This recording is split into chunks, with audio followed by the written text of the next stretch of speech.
How to create a LinkedIn account for students. Hi everyone, welcome back to another episode. In this video, I'll be showing you how you can create a LinkedIn account for student on your device. In order to begin with, open up a web browser of your choice. After that, on the web address bar, type in www.linkedin.com.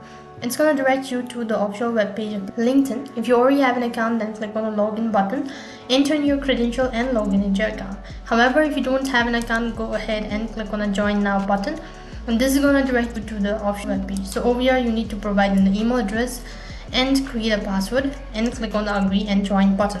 Apart from that, you can also continue with your Google account, which is very simple. After that, click on agree and join. Now you'll be asked to provide in the first and the last name. After that, you'll be asked to provide in the phone number. Now enter in the phone number. Click on the submit button, which is located right at the bottom.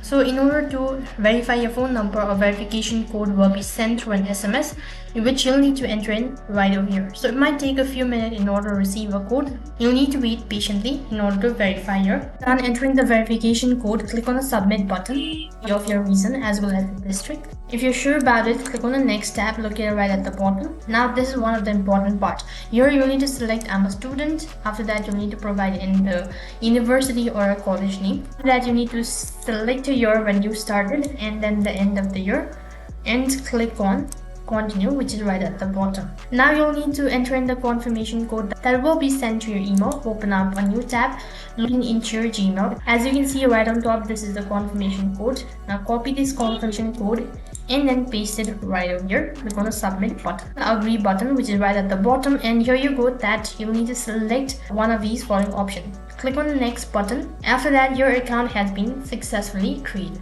So here you go that the account has been successfully created, and in this way you can create a student account. So that is all for this video. I hope the video was helpful. If it did really help you, make sure to like, share and subscribe to our channel. Thank you for watching. See you in the next video.